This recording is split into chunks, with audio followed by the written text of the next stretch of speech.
Hello guys, welcome to my channel in maths वाला। आज हम करेंगे क्लास 12 का चैप्टर 2 ट्रिग्नोमेट्री की फर्स्ट एक्सरसाइज 2.1 का फर्स्ट क्वेश्चन में यहाँ पर दे रखा है फाइंड द प्रिंसिपल वैल्यू। हमें इसकी प्रिंसिपल वैल्यू निकालनी है, ठीक है ना। साइन इनवर्स -1/2 की। अब देखिए, इससे पहले जो है जिस पेज पर ये एनसीईआरटी पर जिस पेज पर ये एक्सरसाइज दे रखी है, उससे दूसरे पेज पर बराबरी वाले पर लेफ्ट वाले पर एक टेबल दे रखी है, देखिए रेंज की, जिस पर ट्रिग्नोमेट्रिक रेशियो जो है उनकी रेंज दे रखी है, वो आपको याद करनी पड़ेगी। ये आपको शो भी हो रही है, देखिए स्क्रीन पर, ठीक है ना। इसको याद करने के बाद फिर ये क्वेश्चन आपसे सॉल्व होंगे। तो अब देखिए आप, साइन इनवर्स -1/2, साइन इनवर्स -1/2, 1/2 क्या होता है? π/6, साइन π/6 1/2 होता है। तो हम 1/2 को π/6 लिख सकते हैं ना। पाई होता है 180/6, 6 30, साइन 30 क्या होता है? 1/2।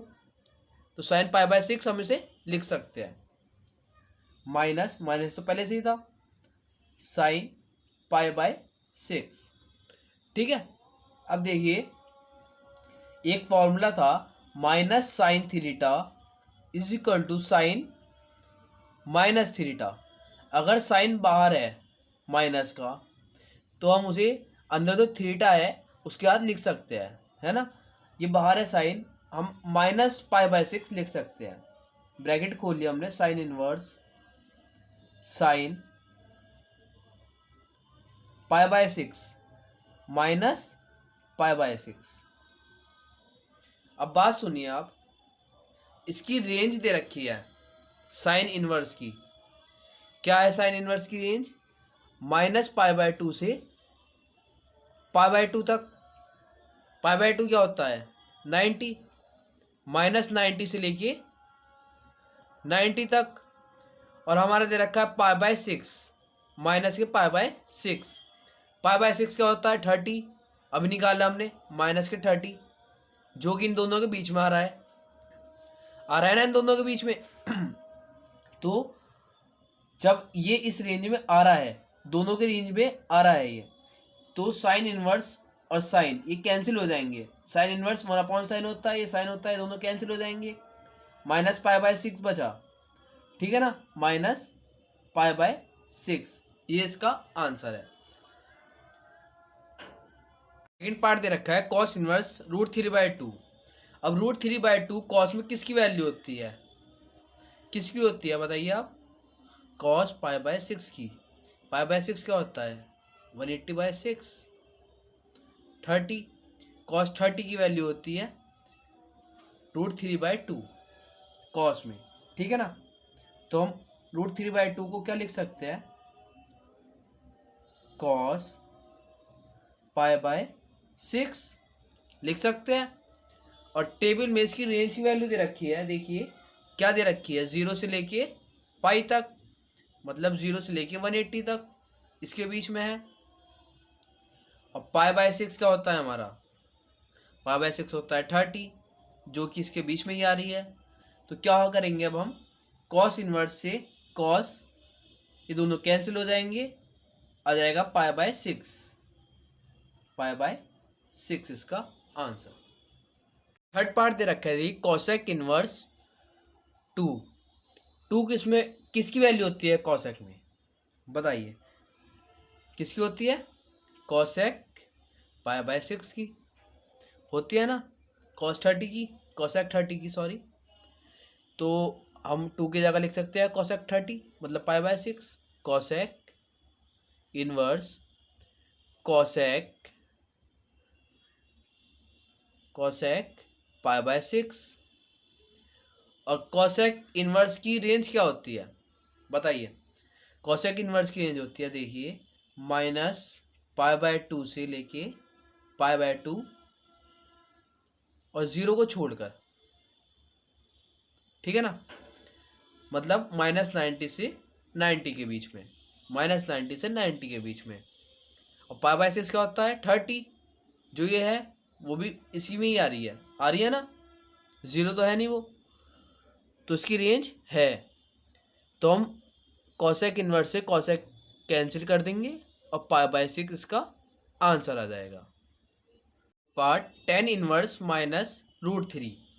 -√3 मतलब √3 किसकी वैल्यू होती है tan में, tan पाई बाय 3 की।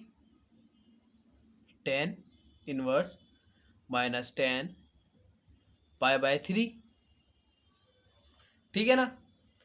और इसका फॉर्मूला आपने पढ़ा होगा, देखिए जो tan -θ होता है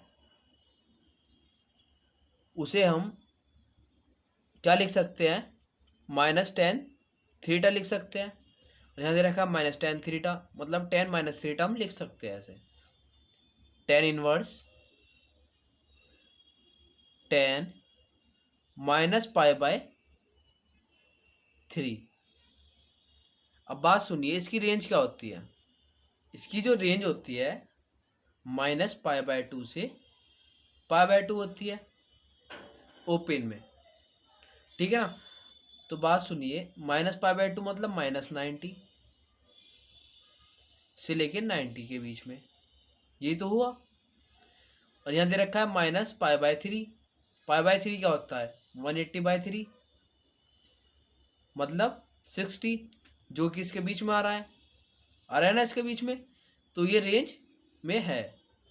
तो हम क्या लिख सकते हैं यहाँ पर, देखिए tan इनवर्स से tan कैंसिल हो जाएगा और -π/3 ऐसी आ जाएगा।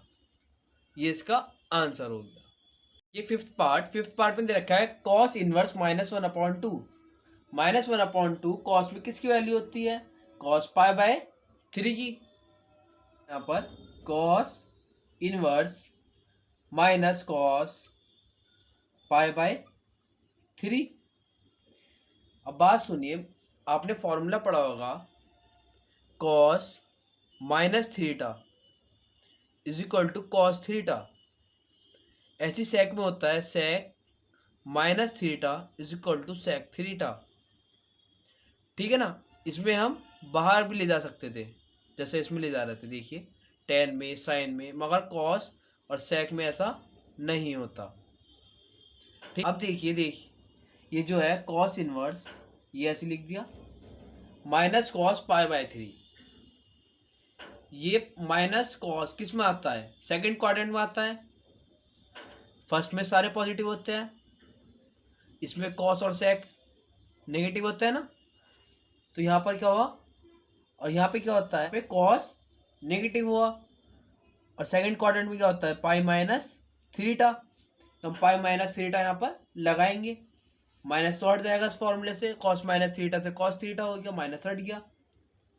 अब यहाँ पर θ है π/3, फॉर्मूला रहेगा π-θ, cos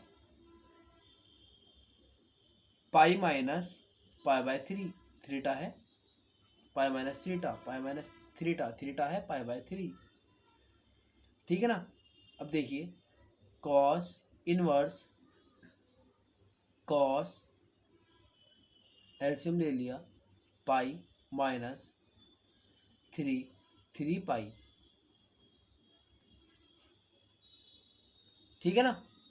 अब देखिए सॉल्व करते हैं ऐसे आके, 2π/3। अब 2π/3 क्या होता है, 2 × 180/3, पाई 180, 3 से काटा से 60, 62 × 120, 120। और cos की रेंज क्या होती है, 0 से लेके पाई तक, मतलब 0 से लेके 180 तक, और ये 120 इसके बीच में आ रहा है, मतलब सही है। cos इनवर्स से cos कैंसिल, 2π/3 इसका आंसर हो गया। और जो 6 पार्ट है आपका होमवर्क है वो